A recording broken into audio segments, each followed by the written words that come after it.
इसको हम मिट्टी के अंदर मिलाते हैं और एज ए सॉइल मिक्सचर करता है जी काम। अगर आप गर्मी के अंदर गार्डनिंग करते हैं तो आपके लिए है जी ज़रूरी। इसका फ़ायदा क्या होता है, ये पानी को होल्ड करके रखता है। गर्मी के अंदर आप देखेंगे आपके जो गमले होते हैं उनका जो पानी होता है बहुत तेज़ी से हो जाता है जी ड्राई, ठीक है। लेकिन उसकी नमी को बरकरार रखने के लिए हम मिट्टी के अंदर कोकोपीट मिलाते हैं। अगर आप गार्डनिंग करते हैं छत के ऊपर तो आप अपने प्लांट की जो मिट्टी है नॉर्मल, जिसको गार्डन सॉइल कहते हैं, उसके अंदर कम से कम 30 से 40% आप इसके अंदर मिलाएं जी कोकोपीट। इसके होते हैं जी बहुत ज़्यादा फ़ायदे। ये एक फर्टिलाइज़र नहीं है, ठीक है, यानी कि इसके अंदर आपको फर्टिलाइजेशन ऐड करना पड़ेगा। मट्टी अपने आप में क्या होती है, फर्टिलाइज होती है, उसके अंदर माइक्रो न्यूट्रिएंट्स होते हैं, मैक्रो न्यूट्रिएंट्स होते हैं। लेकिन जो कोकोपीट होती है उसके अंदर ऐसा कुछ नहीं होता, ठीक है। अगर आप इसको मिट्टी के अंदर मिला रहे हैं तो आपके लिए ज़रूरी है कि उसके अंदर फर्टिलाइजेशन भी करें।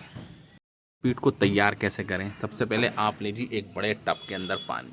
अगर आपका ये बॉक्स, ठीक है, 5 किलो का है तो आप तकरीबन 25 से 40 लीटर तक इसके अंदर लें जी पानी। 5 गुना आपको लेना है जी पानी, कम से कम 5 गुना, ठीक है। तो उसके अंदर आपको इसको भिगो देना है, ठीक है। आप इसको ऐसे रख देंगे, थोड़ी देर के बाद आप देखेंगे कि ये पानी इसके अंदर बिल्कुल हो जाएगा जी एब्सॉर्ब। ये सारा पानी ये सोख लेगा, यानी कि इसके अंदर ये देखिए आप, छोटा सा है ये, लेकिन पानी इतनी तेज़ी से ये एब्जॉर्ब करती है, एकदम से फूलना स्टार्ट होगी, ठीक है। और सारा पानी ये अपने अंदर एब्जॉर्ब कर ली। इसलिए कहते हैं कि मिट्टी के अंदर इसको मिलाएं तो गर्मियों के अंदर आपको बहुत ज़्यादा फ़ायदा होता है जी इसका, क्योंकि आपको फिर बार बार पानी डालने की ज़रूरत नहीं है। कितनी तेज़ी से ये पानी को एब्जॉर्ब कर रही है। यहाँ पर था पानी, ये जब हमने इसको डाला था, अब आप देख सकते हैं ये इसके अंदर पानी को एब्जॉर्ब कर रही है और ये ऊपर अपने आप में उठ रहा है। देख रहे हैं कितनी तेज़ी से इसके अंदर पानी हो रहा है जी एब्जॉर्ब। आप यहाँ पर देख सकते हैं जी ये, ठीक है। थोड़ी देर में आप देखेंगे बिल्कुल यहाँ तक आ जाएगा, ठीक है। आप देखिए कितनी तेज़ी से ये पानी को कर रही है जी एब्जॉर्ब। तो यही है जी इसकी खासियत, क्योंकि पानी को होल्ड करके रखती है। समझ में आ रहा है क्या इसकी इंपॉर्टेंस है। आपको बार बार पानी डालने की ज़रूरत नहीं होती गर्मी के अंदर। अगर आपके प्लांट हैं छत पे रखे हुए हैं और आपने उसके अंदर कोकोपीट मिला ली है तो आपकी जो वाटर की जो रिक्वायरमेंट है वो आधी हो जाती है। यानी कि आप गर्मी के अंदर अगर एक दिन में ही पानी डाल रहे हैं, लेकिन अगर आपने कोकोपीट मिला दी है तो आप 2 दिन के बाद भी पानी डालेंगे तो नीचे उसकी जो जड़ें हैं उनको पानी मिलता रहेगा और जड़ें बहुत तेज़ी से करती हैं जी सर्वाइव इसके अंदर, क्योंकि बहुत आसानी से इसके अंदर फैलती हैं। मट्टी क्या होती है जब सूख जाती है तो बहुत ज़्यादा हार्ड हो जाती है।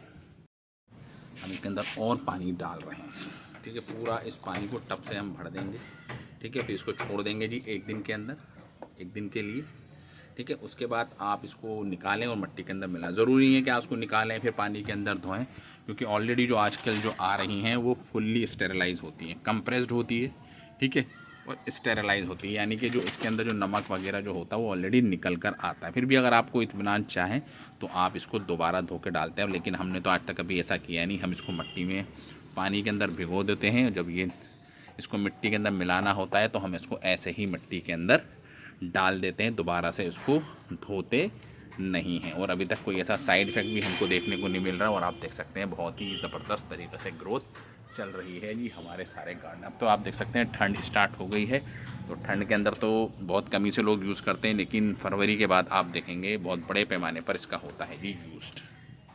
इसे बिल्कुल ये हमारा भर गया है। अब हम इसको 24 घंटे के लिए यूँ ही छोड़ देंगे, पानी इसके अंदर हो जाएगा जी एब्जॉर्ब और इसी को हम मिट्टी के अंदर मिला देंगे जी, ठीक है जी। तो ऐसे करनी है जी आपको अपनी ये कोकोपीट को तैयार, ठीक है। ठंड के अंदर भी आप मिला सकते हैं एज ए सॉइल मिक्सर, यानी कि मिट्टी की जगह आप इसको भी यूज़ कर सकते हैं जी। पूरा प्लांट इसी के अंदर नहीं लगा देना, यानी कि आप बिल्कुल ही मिट्टी ना मिला, कम से कम आप इसको 30 से 40% मिला सकते हैं जी मिट्टी के अंदर, ठीक है। रेत भी मिला सकते हैं आप, रेत के साथ ये भी मिला सकते हैं और साथ में मिट्टी और आपकी जो खाद होती है जी गाय के गोबर की खाद। फिर देखिए जी कैसे ज़बरदस्त तरीके से आपके प्लांट की होती है जी ग्रोथ।